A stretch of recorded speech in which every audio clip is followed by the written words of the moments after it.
शिक्षा का उपयोग। एक छोटे से गांव में परमानंद नामक एक विद्वान रहता था। उस गांव के अधिकतर लोग अनपढ़ थे। परमानंद ने सोचा कि सारे गांव के लोगों को शिक्षा देनी चाहिए।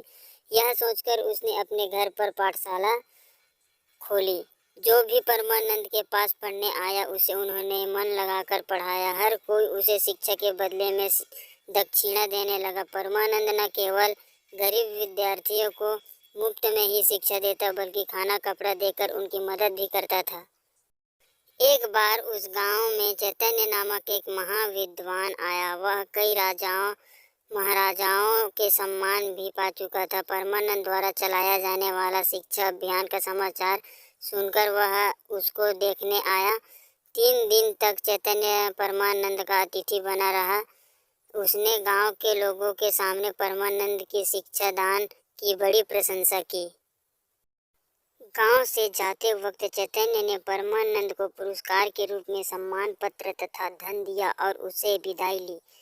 विद्वान चैतन्य के आने से परमानंद के प्रति गांव के प्रमुख व्यक्तियों का आदर भाव दोगुना हो गया था। उन सबने परमानंद की आर्थिक सहायता भी की। उस धन से परमानंद ने अन्य गरीब विद्यार्थियों की शिक्षा और सबके खाने पीने का भी इंतजाम किया। इस कारण आसपास के गांव के विद्यार्थी भी पढ़ने के लिए आने लगे। जब पाठशाला की अच्छी उन्नति होने लगी तब परमानंद का अचानक देहांत हो गया। पाठशाला चलाने की जिम्मेदारी परमानंद के पुत्र आनंद देव पर आ पड़ी। आनंद देव भी अपने माता पिता के सम्मान योग्य और प्रतिभाशाली था, लेकिन उसका स्वभाव परमानंद से थोड़ा अलग था। परमानंद ने जिस ढंग से पाठशाला चलाई वह आनंददेव को पसंद न आया। वह कुछ बदलाव लाना चाहता था। परमानंद ने धन का सारा उपयोग परिवार की भरण पोषण में न करके शिक्षा पर किया था। आनंददेव ने कुछ नियम बनाए, जिनमें से एक था कि प्रत्येक विद्यार्थियों को उचित शिक्षा के धन देने होंगे और प्रत्येक को खाने और कपड़ों का खर्चा संवहन करना होगा।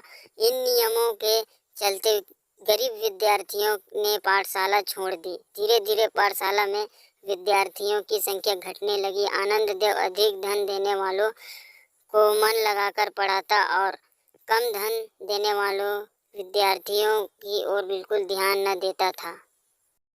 कुछ समय व्यतीत होने पर विद्यार्थियों की संख्या काफी कम हो गई। परमानंद के समय जो कीर्ति थी वह अभी सिमट गई। इस तरह 1 साल के अंदर ही पाठशाला लगभग बंद सी हो गई।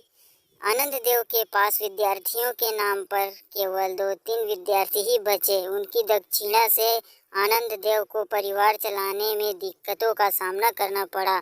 उसने जो सोचा था उसके विपरीत ही हुआ।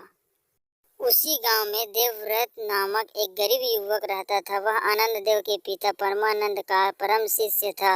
वह दिन भर खेत में काम करता और शाम को गरीब विद्यार्थियों को पढ़ाता था। वह विद्यार्थियों को मुफ्त में ही शिक्षा देता था। आनंददेव के पाठशाला के सारे विद्यार्थी देवव्रत से शिक्षा ग्रहण करने लगे। कुछ ही समय में देवव्रत की लोकप्रियता बढ़ गई। यह सब देखकर आनंददेव उससे मन ही मन ईर्ष्या करने लगा। उसने सारे गांव में अफवाह फैला दी कि देवव्रत उससे ईर्ष्या करता है, इसलिए उसने अलग से पाठशाला खोलकर हमारे विद्यार्थियों को बहला फुसला दिया है और उनका भविष्य बर्बाद कर रहा है। देवव्रत तो बस खेत में काम करने वाला एक व्यक्ति है, वह भला शिक्षा को क्या जाने। इस प्रकार आनंददेव ने देवव्रत के विरुद्ध दुष्प्रचार किया। फिर भी उसकी पाठशाला में कोई भी विद्यार्थी नहीं गया। एक दिन आनंददेव के कानों में यह खबर पड़ी कि महाविद्वान चैतन्य गांव में आए हैं और 2 दिन से देवव्रत के यहाँ रह रहे हैं। गांव का प्रत्येक प्रमुख व्यक्ति देवव्रत के घर पहुंच रहे हैं और वहां पर गोष्ठियां हो रही है। तीसरे दिन आनंददेव देवव्रत के घर पहुंचा। चैतन्य ने शिक्षा दान पर चर्चा करते हुए गांव के प्रमुखों से कहा, देवव्रत जो शिक्षा दान कर रहा है वह बहुत ही प्रशंसनीय है। अन्य दानों के समान शिक्षा दान भी प्रशंसा के योग्य है। शिक्षा दान करने वाला व्यक्ति महापुरुषों की श्रेय में आता है। परमानंद का सच्चा शिष्य और उत्तराधिकारी देवव्रत ही है। चैतन्य के चले जाने के बाद देवव्रत की पाठशाला में विद्यार्थियों की संख्या काफी बढ़ गई। उसे अनेक लोगों से चंदा प्राप्त हुआ। गांव के आसपास के विद्यार्थी भी उसकी पाठशाला में आने लगे। अब देवव्रत ने खेत पर काम करना बंद करके पूरी तरह से ही पाठशाला का काम करना ही शुरू कर दिया। देवव्रत गरीब बच्चों को मुफ्त शिक्षा देता था तथा उनके खाने और कपड़े का इंतजाम भी करता था। कुछ दिनों बाद देवव्रत महाविद्वान कहलाया।